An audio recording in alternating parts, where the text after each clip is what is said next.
Kami persilahkan kepada paslon 3 bertanya kepada paslon 2. Waktu Anda 60 detik dimulai dari Anda berbicara.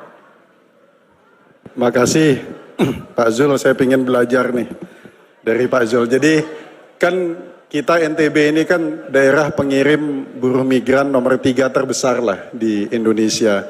Dan remitansi dari buruh migran, dari pekerja migran kita itu lebih dari 1 triliun saya rasa per tahun. Nah, saya ingin belajar bagaimana pengalaman Bang Zul di dalam meningkatkan perlindungan pekerja migran selama 5 tahun menjabat kira-kira. Mungkin ada lesson learn yang kita bisa pelajarin untuk kedepannya Bang Zul. Makasih.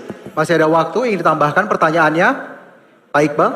Cukup? Udah, cukup. Baik, terima kasih. Selanjutnya kami persilakan kepada paslon nomor urut 2 untuk menjawab pertanyaan dari paslon nomor urut 3. Waktu Anda 90 detik dimulai saat Anda berbicara. Ya, selama jadi gubernur, bahkan sebelumnya ketika jadi anggota DPR, selalu kalau ada masalah tenaga kerja itu saya diminta pertolongan atau apalah oleh masyarakat di NTB ini. Dan saya cukup beruntung karena setiap ada masalah tenaga kerja, ada kecelakaan ini itu atau ada yang meninggal di luar negeri, sahabat saya yang pertama kali saya telepon itu adalah lalu Muhammad Iqbal. Jadi kami bersahabat ini bukan kaleng-kaleng. Saya bersahabat sama beliau sejak kecil. Jadi beliau selalu memberikan kami dan sangat responsif karena waktu itu beliau adalah Direktur Pelindungan Tenaga Kerja Indonesia. Tapi yang kami lakukan, Mas Iqbal ya, pengalaman di NTB ini kami selalu melakukan sosialisasi untuk supaya proses pengiriman tenaga kerja itu dengan proses yang benar. Karena selama ini kebanyakan yang banyak masalahnya di luar negeri itu yang pergi tidak dengan prosedur yang benar. Oleh karena itu kerjasama dengan badan yang sekarang sudah jadi kementerian khusus itu selalu mensosialisasikan kepada masyarakat untuk pergi secara legal. Karena kalau secara legalnya bagus, mereka akan terlindungi dan banyak hal yang bisa kita lindungi ketika mereka berada di sana. Kira-kira begitu. Baik, terima kasih, cukup. Kami persilakan kembali ke paslon 3 menanggapi jawaban dari paslon 2. Waktunya 60 detik dimulai dari Anda berbicara. Makasih Bang Zul. Kami ini memang berteman sejak SMP dan dulu selalu ikut cerdas cermat. Ketemunya kalau di tingkat provinsi di final selalu ketemunya Zul lawan Iqbal gitu. Hari ini kita rematch lagi gitu. Tapi insyaallah fastabiqul khairat. Jadi gini, kenapa saya tanya itu Pak Zul? Karena saya 8 tahun menangani perlindungan TKI di luar negeri. Dan ternyata memang setelah 8 tahun menangani saya sadar bahwa persoalannya itu ada di hulu bukan di hilir. Misalnya zero cost itu belum diterapkan. Padahal harusnya seorang TKI berangkat ke luar negeri itu tidak boleh dibebani biaya. Tetapi kita masih belum menerapkan itu. Kedua, pendataan juga masih lemah. Sehingga kita perlu melakukan pendataan yang lebih baik nanti untuk TKI kita. Yang ketiga, bahwa pesan dari hukum internasional dalam hal perlindungan TKI itu bukan hanya melindungi TKI-nya, tapi melindungi keluarganya. Jadi kita juga belum banyak menerapkan perlindungan terhadap keluarga TKI yang ditinggalkan. Makasih. Baik, terima kasih. Dan selanjutnya kita akan memberikan kesempatan untuk paslon nomor urut 1 untuk bertanya kepada paslon nomor urut 3. Waktu Anda 60 detik dimulai saat Anda berbicara. Baik, terima kasih. Saya melihat Mik Iqbal sangat perhatian terhadap kebudayaan kita. Dan kita tahu kebudayaan kita ini sangat kaya. Bahkan ada beberapa juga seperti musik tradisional kita juga banyak yang terlupakan ya. Salah satunya tongke. Jadi saya ingin bagaimana sharingnya untuk bagaimana kita melestarikan budaya kita ini. Mungkin pengalaman Mik Iqbal selama bekerja di pemerintah pusat gitu atau selama menjadi dubes di Turki bisa sharing kepada kami. Saya rasa itu. Terima kasih. Assalamualaikum warahmatullahi wabarakatuh. Ibu? Cukup. Oke, baik. Kami persilakan kepada paslon 3 menjawab pertanyaan dari paslon 1. Waktu Anda 90 detik. Terima kasih.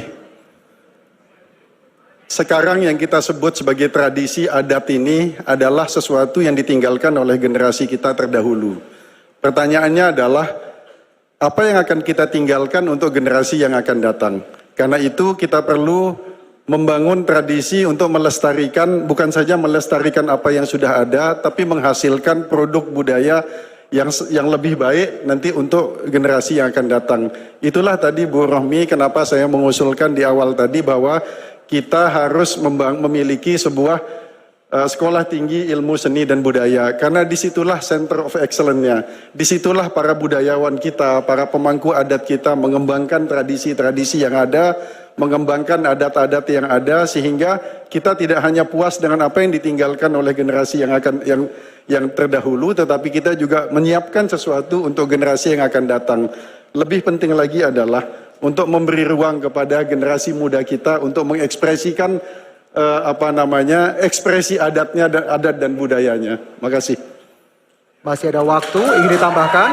Cukup, baik, terima kasih. Kami kembalikan lagi kepada paslon nomor urut 1 untuk menanggapi jawaban dari paslon nomor urut 3. Waktu Anda 60 detik. Baik, betul. Kalau masalah kita harus berpikir untuk bagaimana membuat budaya yang ke depan untuk anak cucu kita ke depan, tapi menurut saya juga sangat penting ya budaya yang kita miliki ini betul-betul kita bisa inventarisir. Jadi kita harus reinventarisir budaya-budaya kita karena banyak yang tertinggal ya, maksudnya tidak dimunculkan gitu. Yang saya bilang tadi salah satunya tongke itu, yang mana tongke ini juga pernah kita tampilkan di Australia dan sangat memberikan respon yang luar biasa di dunia internasional. Hal-hal yang menurut kita kurang begitu dikenal di NTB-nya, tapi pada saat kita bawa ke luar negeri itu luar biasa disambut baik, dan itu adalah kekayaan kita. Sehingga perlu betul ke depan kita reinventarisasi seni-seni budaya kita betul-betul hidupkan ya, selain apa yang disampaikan oleh Mek Iqbal tadi, sehingga kebanggaan kita ini betul-betul kita bisa hidupkan di masa yang akan datang. Waktu Anda habis. Terima kasih. Selanjutnya kesempatan untuk paslon 2 melontarkan pertanyaan kepada paslon 1. Waktu Anda 60 detik dimulai dari Anda berbicara. Terima kasih hadirin yang kami muliakan. Khusus kepada pasangan 01, Umi Rohmi, mohon maaf, ada satu yang ingin saya tanyakan. Bagaimana strategi ataupun langkah-langkah upaya yang akan dilakukan untuk menurunkan angka kriminalitas yang ada di Nusa Tenggara Barat? Silakan. Masih ada waktu, ingin ditambahkan pertanyaannya? Cukup? Baik, langsung saja dijawab pertanyaannya. Waktu Anda 90 detik. Baik, terima kasih. Kalau bicara kriminalitas memang harus kita cari akarnya. Dan akarnya itu tentunya ada di dusun, di desa. Maka dari itu kami lebih fokus untuk bagaimana setiap desa kita ya itu memiliki awik-awik terhadap semua permasalahan yang kita sikapi bersama dalam skup desa. Dan tentunya kita harus ke depan membentuk yang namanya kampung madani atau keluarga yang berkualitas. Untuk bagaimana setiap unsur di dalam masyarakat ini itu bisa saling berdialog ya, sehingga mengurangi tingkat kriminalitas. Dan yang paling penting tentunya lapangan pekerjaan ya, harus kita dorong agar pemberdayaan ekonomi, lapangan pekerjaan betul-betul bisa terbuka dengan lebar, dengan membina UMKM kita, melihat potensi-potensi yang ada, apa yang bisa dikerjakan oleh masyarakat kita, dan kita potret dia berbasis desa untuk mengetahui potensi dan hal-hal, kalau misalnya ada hal-hal yang negatif pun bisa akan kita temukan dengan cepat kalau kita potret berbasis desa dusun. Jadi awik-awik itu perlu, kemudian juga pemberdayaan ekonomi perlu, dan kerjasama Forkopimda ini harus betul-betul solid untuk mengeksekusi tersebut. Saya rasa itu, terima kasih. Baik, terima kasih. Kami kembalikan lagi kepada paslon 2 untuk merespon jawaban dari paslon 1. Waktu Anda 60 detik dimulai saat Anda berbicara. Luar biasa. Ya, mantap. Namun sedikit perlu saya tambahkan ya. Lagi-lagi kembali kepada semacam moto daripada Zul Uhel, bersatu menuju NTB Gemilang. Jadi bersatu padunya seluruh elemen dan masyarakat untuk menurunkan angka kriminalitas yang ada di Nusa Tenggara Barat. Nah, salah satu pengalaman waktu saya menjadi pelayan di Lombok Tengah. Daerah pertama yang memiliki dan membentuk BKD di tiap desa adalah Kabupaten Lombok Tengah. Badan Keamanan Desa. Nah, ini mungkin sangat perlu. Dan ini multifungsi ternyata sekarang BKD itu, ya, mohon maaf, dan sangat berperan di tengah-tengah masyarakat. Dan alhamdulillah itu terbukti bisa menurunkan angka kriminalitas. Bahkan mereka yang mungkin selama ini menjadi pelaku kejahatan bisa terlibat di sana dan dialah yang menjadi penegak kebenaran, penegak keamanan dan ketertiban. Terima kasih. Baik, terima kasih. Waktu Anda telah habis dan terima kasih juga untuk sesi tanya jawab serta tanggapan yang diberikan para pasangan calon.